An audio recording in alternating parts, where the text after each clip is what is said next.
Nickel. Parfait. Faut y aller. Eh ben, c'est tout bon. Davis, comment ça va? Eh ben, écoute, ça va très bien.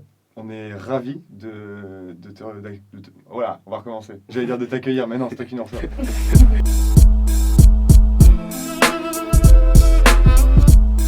Comment ça va, Davis? Eh ben, écoute, ça va très très bien. Avant de commencer un peu plus à parler de toi et de ton association, est-ce que justement tu peux te présenter?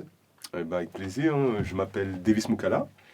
J'ai 40 ans. Je suis arrivé en France en 83, directement à Nantes, au niveau du quartier des Dervalières. J'y ai fait toute ma scolarité, école primaire, collège, lycée Carquois. Et en 99, n'ayant pas obtenu mon bac, j'ai décidé de rentrer de plein pied dans la vie active pour soulager financièrement ma maman, qui devait subvenir aux besoins de moi et mon frère. Et nous sommes sur un territoire au niveau des Dervalières où il y a une richesse associative, j'ai été absorbé par cette dynamique dès mon plus jeune âge. Donc voilà, grosso modo, sinon passionné de foot, de culture urbaine, accessoirement rappeur, artiste. On aura peut-être l'occasion Avec grand plaisir. d'en parler. Et voilà les grandes lignes de ma jeunesse. On est là pour parler de l'association Résilience que tu mènes en tant que président. Oui. On va aussi parler de tous les adhérents qui sont là, tous les bénévoles. Est-ce que tu peux nous parler un petit peu dans les grandes lignes de ce qu'est Résilience aujourd'hui? Résilience, c'est un collectif qui a démarré en 2015. L'idée, c'était que moi et mon frère, on se retrouve autour d'une pratique commune sportive. On trouvait que la vie nous éloignait, les enfants, le travail, et c'était un peu un prétexte pour se retrouver. Ok. L'occasion, c'était voilà une occasion. Et on a été rejoints par des amis qu'on avait en commun, qui ont chacun, les uns et les autres, y apporté leur ingrédient. Donc à la base, Résilience, c'est vraiment un axe sportif avec un volet culturel et aujourd'hui, ce qui occupe le clair de notre temps, l'insertion sociale par l'activité professionnelle. Donc nous, on a pour objectif d'accompagner les 16-30 ans autour de ces trois champs-là. L'idée, c'est de permettre à ces bénéficiaires de leur mettre à disposition des moyens humains, matériels et financiers pour réaliser leurs projets. Ça peut être la recherche d'un emploi, d'un stage, une formation, la création d'une entreprise, l'organisation d'un événement culturel ou sportif, ou un projet de mobilité, comme cela a été rendu possible lorsqu'un groupe de jeunes s'est rendu à Bruxelles dans le cadre des élections européennes. Et justement, comme tu le disais là, il y a quelques minutes, ça part d'un projet en 2015, d'un projet du coup sportif. Oui. Et comment on en arrive 5 ans plus tard à aider plus de 1000 jeunes dans un quartier? Alors comment on en arrive? Alors C'est pas facile comme question, hein, mais... Mais non, mais tu fais bien me la poser parce que ça résume. On a besoin aussi de chiffres pour mesurer ce que peut représenter Résilience aujourd'hui. Alors depuis la création, c'est 1000 bénéficiaires directs, une centaine par an en moyenne. Et nous sommes sur un territoire des Dervalières qui est d'une grande richesse associative et humaine, mais qui est socialement, j'allais dire, ravagé. Et encore, les mots ne sont pas trop forts. Grosso modo, pour te donner une échelle, tu as 5000 habitants, il y a un taux de pauvreté de 50%. Ce qui signifie que rien que sur ce territoire, près de la moitié de la population vit en dessus du seuil de pauvreté. Ça, c'est un premier chiffre. Le deuxième chiffre, c'est que tu as, chez les moins de 25 ans, une déscolarisation qui peut être importante, et surtout des jeunes en recherche d'emploi, qui, pour beaucoup, malheureusement, ne trouvent pas chaussures à leurs pieds. Donc nous, l'idée de départ, c'était, certes, se retrouver autour d'une pratique sportive, mais on a été aussi rattrapé par la réalité sociale. Et la force des membres fondateurs, c'est qu'on est issu de ce territoire-là. Donc il y a forcément un affectif qui rentre en ligne de compte, et il y a un mot, comment on dit, une légitimité. Donc nous, le projet, aujourd'hui, il est à son rythme de croisière parce que les besoins additionnés aux compétences des membres fondateurs font qu'on arrive à mener des actions qui sont impactantes et qui répondent à un besoin. Vraiment. Et puis ça fait 5 ans maintenant. Moi, avant Résilience, j'ai 15 ans dans la vie associative. Je dis moi, mais je pourrais y associer mon frère, Riyad, que vous avez rencontré. Donc on était déjà, nous, des militants, plus ou moins dans l'âme, à notre échelle, bien évidemment. Résilience, on va dire, c'est venu confirmer ce qu'on a entrepris déjà par le passé. C'est marrant parce que tu parlais de légitimité. Est-ce que vous êtes plus légitime à porter ce combat-là que finalement, par exemple, des pouvoirs publics parce que vous venez directement du quartier? Alors, je pense pas qu'on est plus légitime. Après, on s'adresse à une population, nous, c'est les 16-25, 16-25, 16-30 maintenant. Et ce qui nous étonne souvent, c'est la posture que peuvent avoir des professionnels où limite, on impose aux bénéficiaires, donc aux jeunes, même si j'aime pas ce terme-là, parce que jeune, on peut être jeune à 40 ans, je me sens jeune, malgré mon âge, et de s'adapter. Non, c'est aussi aux professionnels de s'adapter. Et si tu veux, je pense que nous, le passé, la posture, les éléments de langage et le projet qu'on porte font qu'il y a cette légitimité qui s'impose d'office. Et surtout, on connaît très bien le territoire. C'est un avantage que n'ont peut-être pas d'autres. Alors je ne pense pas qu'on soit plus légitime que quelqu'un qui n'aurait pas d'affect. Au contraire, il ne faut pas tomber dans ce piège-là, parce que sinon tu te retrouves, ça crée des populations trop communautaires. L'entre-soi, c'est pas bon. Tout le monde peut agir sur n'importe quel territoire. Nous, on a choisi les Darvalières parce que on est natif, on en est issu, et c'était le plus simple. Mais on a des énergies, des personnes qui portent des projets qui ne sont pas du sérail, comme on pourrait dire. Et c'est bien, c'est l'addition de ces composantes qui font la richesse de nos territoires. Et si on avance un peu plus dans les actions concrètes que vous menez, on va en citer pas mal. Et j'ai envie qu'on commence par Cité Football. Oui. Est-ce que tu peux nous parler un peu de Cité Football? Alors Cité Football, je suis content que tu me poses cette question parce que c'est le premier gros projet que nous avons porté. Ces deux jeunes, en 2015, qui sont venus nous rencontrer, John Efoya et Florian Nogri, ils venaient tous les deux d'avoir leur bac. Ils étaient scolarisés au lycée Saint-Félix. Et les deux avaient décidé d'arrêter l'école. Pour des raisons différentes. John, c'est parce qu'il était passionné de foot et qu'il pensait encore qu'il pouvait rebondir et qu'il voulait se donner une dernière chance de faire carrière. Et Florian, même pas encore majeur, 17 ans, c'est parce qu'il vivait seul avec sa mère. Il avait perdu malheureusement son frère il y a quelques années et que l'école, il avait fait le tour. Donc nous, on a essayé de les raisonner. Impossible, ils étaient butés dans leur projet. Et donc, on a défini une feuille de route. On est parti... pensez bien qu'à 17 ans, Florian, il n'a pas une grande expérience dans le monde du travail. Donc, pour un jeune qui veut travailler, le CV, il n'était pas épais. Donc, on est parti de leurs envies, de leurs besoins, et tous les deux sont passionnés de foot. Donc, on s'est dit, pourquoi ne pas organiser une manifestation sportive qui pourrait être une opportunité pour Florian, via des partenaires, de se vendre, et pour John, de rencontrer... si on a eu pour partenaire, par exemple, le FC Nantes, et d'avoir peut-être une chance d'aller faire un test à Niort, au FC Nantes. Alors, FC Nantes, non, parce que on ne fait pas des tests comme ça, mais d'approcher certains centres de formation. Donc, l'idée de départ, c'est vraiment ces jeunes-là qui nous sollicitent. Donc, nous organisons cette manifestation sportive en 2016, et c'est une réussite totale. Une réussite totale sur le plan humain, une réussite totale sur le plan sportif, et ça faisait longtemps qu'il n'y avait pas eu de tournoi de football aux Dervalières, et nous, Résilience, c'est pas un club de foot.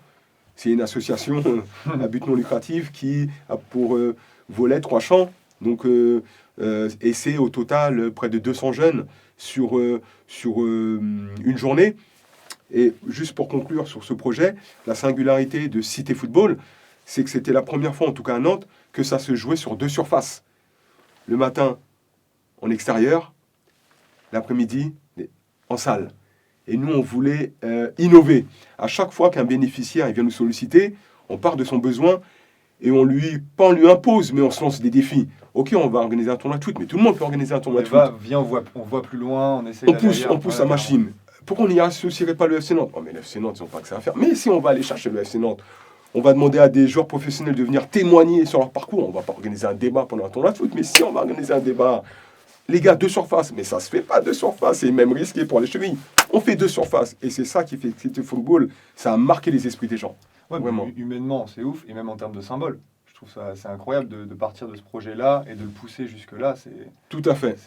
C'est génial. Et justement, que ce soit dans le sport, on l'a dit, dans la musique, genre il y a quand même cette dimension-là de structuration de projet, de l'aide à la structuration. Est-ce que tu peux nous en parler un peu plus? Comment, en fait, concrètement, vous allez aider ces jeunes-là à monter leur projet et les emmener le plus loin possible et justement les pousser plus loin que même eux, ils le voudraient bien, tu vois?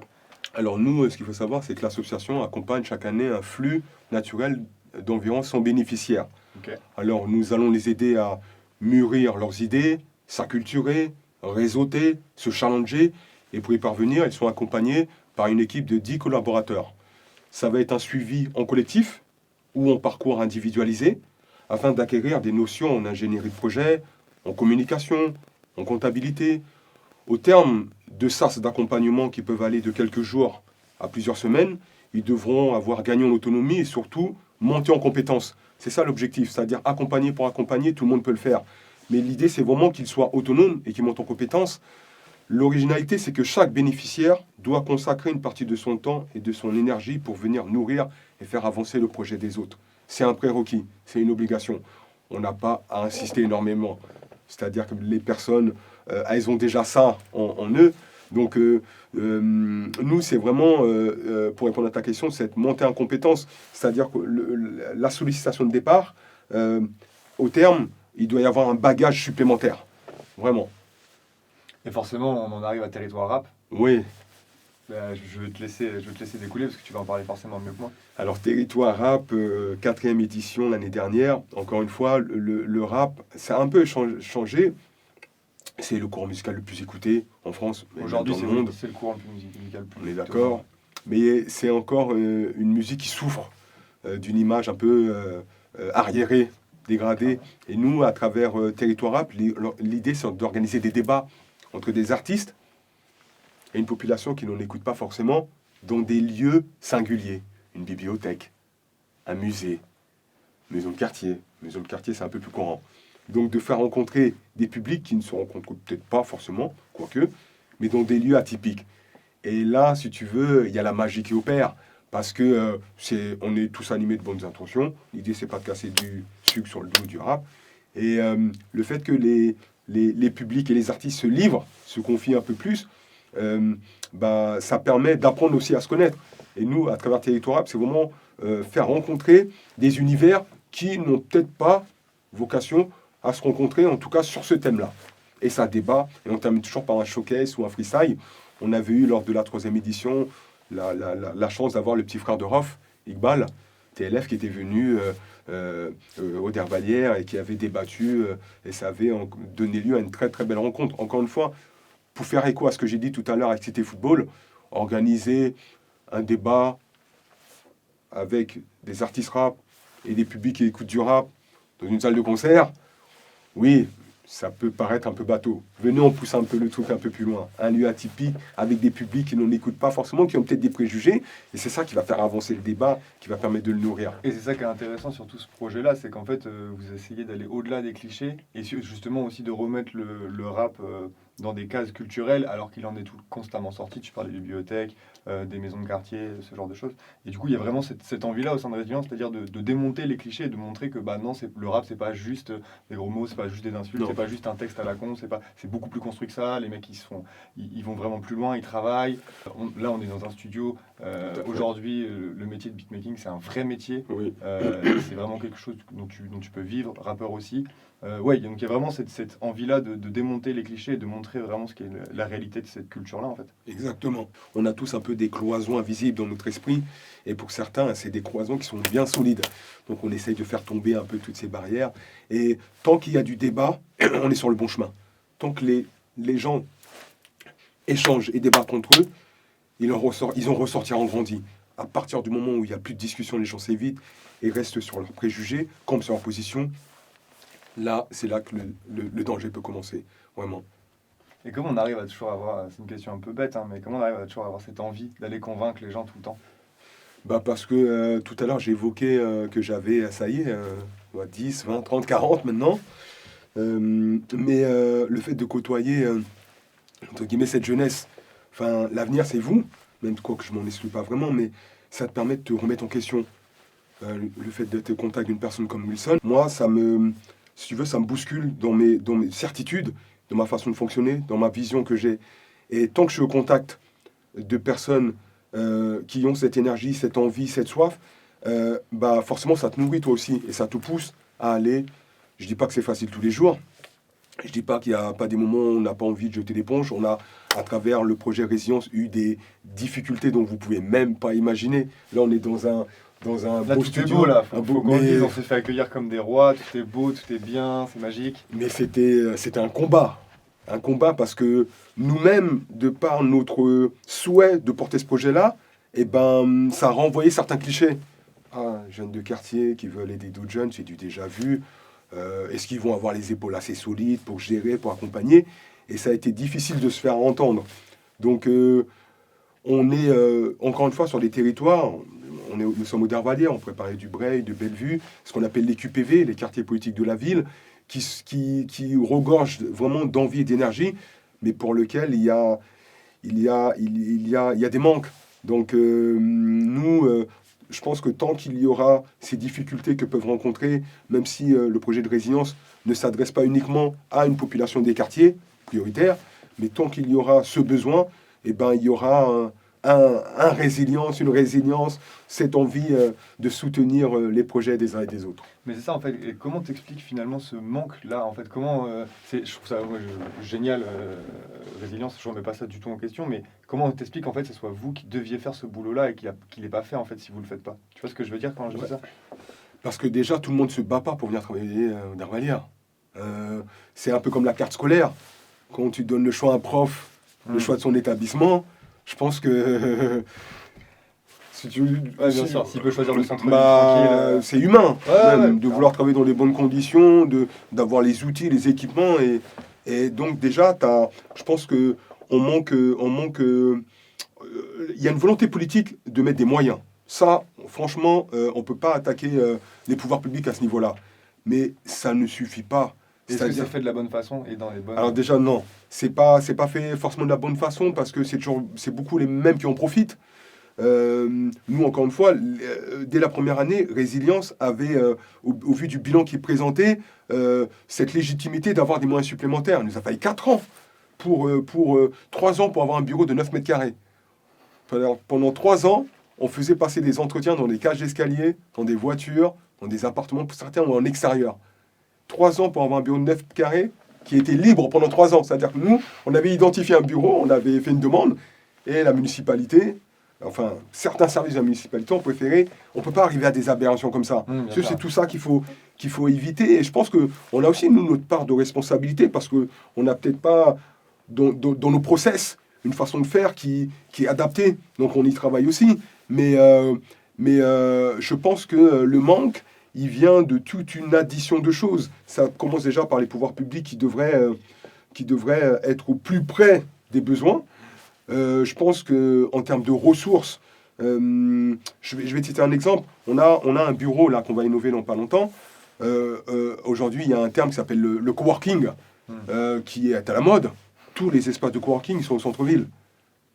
Pourquoi il n'y aurait pas de beaux espaces pour inspirer les publics, les populations, pour donner envie? Ouais, mais carrément. Pourquoi les grands groupes ne viendraient pas travailler au Dervalière ou au Breil? Mais on est encore sur des schémas de pensée d'il y a 50 ans, c'est toujours la même chose. Tu as tout résumé. Ouais.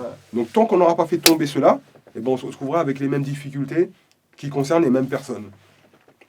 C'est pas qu'une question de moyens. Il faut aussi que tout le monde se retrouve ses Et manches. puis du coup, ce qu'on disait en off quand on s'est eu au téléphone, certes, vous êtes une association, loi 1905, etc. Donc il n'y a pas proprement de message politique, Non, mais il y a quand même une dimension sociale qui est hyper forte dans tout votre travail, et vous ne pouvez pas l'enlever en fait. non.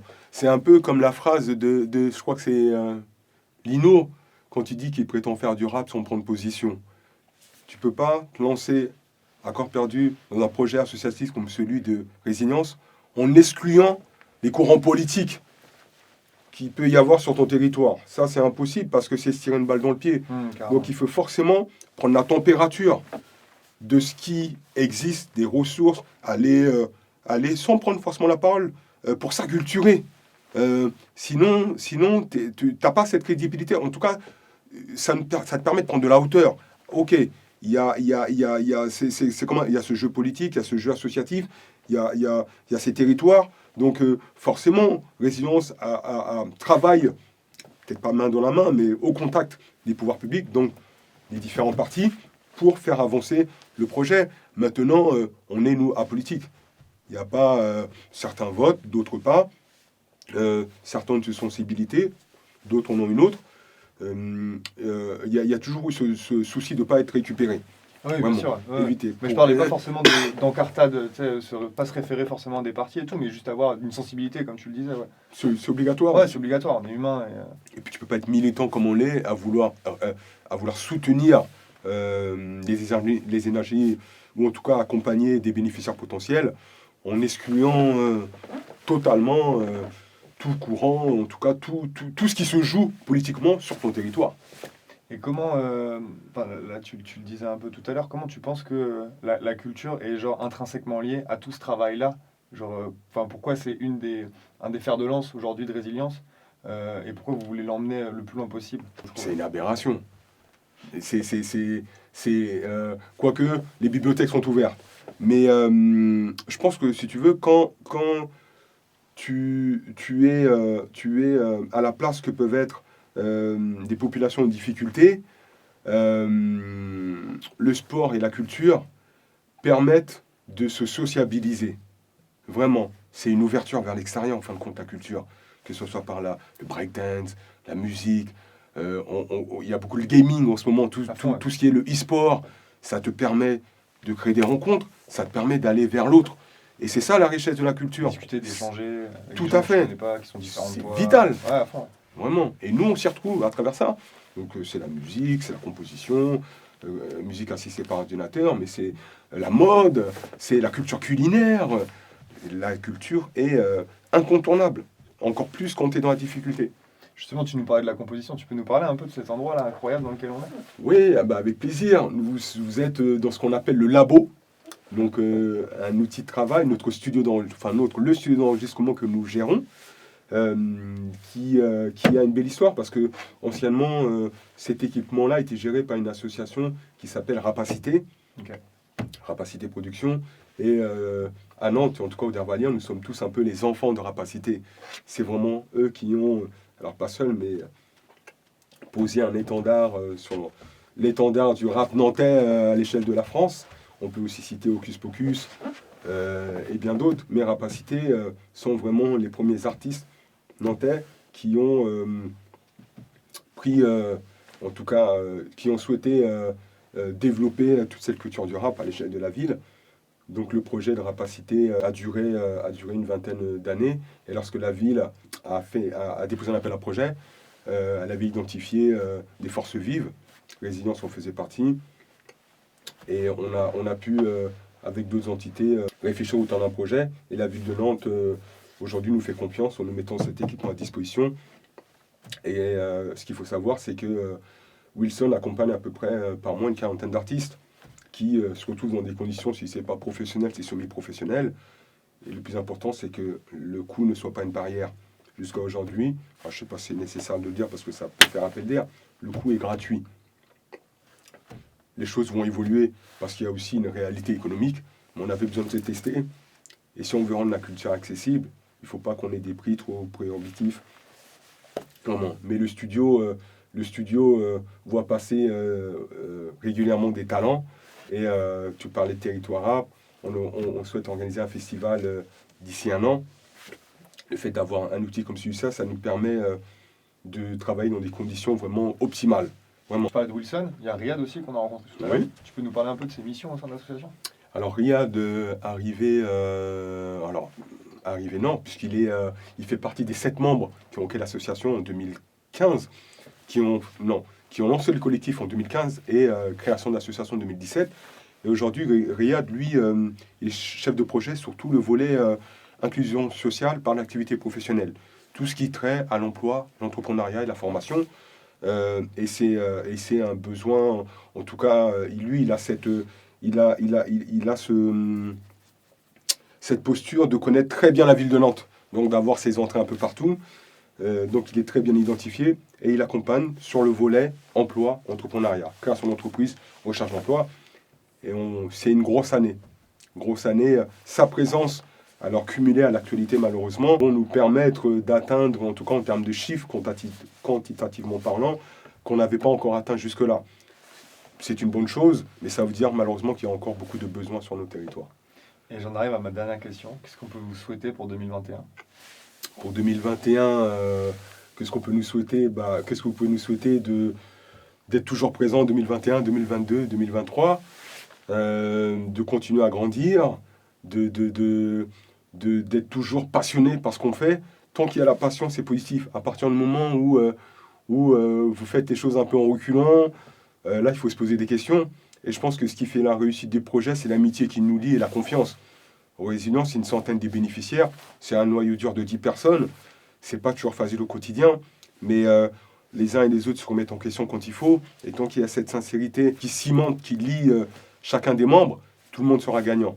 Donc, ce que vous pouvez nous souhaiter, c'est vraiment d'être en bonne santé, principalement, et de poursuivre à faire vivre cette dynamique. Et est-ce que tu veux rajouter un mot? Bah, en tout cas, merci à vous. Premier média à venir en son sein, au sein même du labo. On en est extrêmement honoré. Merci d'être venu en équipe et on voit tout le professionnalisme. Donc, on vous souhaite aussi dans cette nouvelle aventure, dans ce beau projet, de le faire grandir. Et je pense qu'on sera amené à se revoir prochainement. Je pense qu'on va se croiser. Avec grand plaisir. Merci beaucoup, Davis. Merci à toi.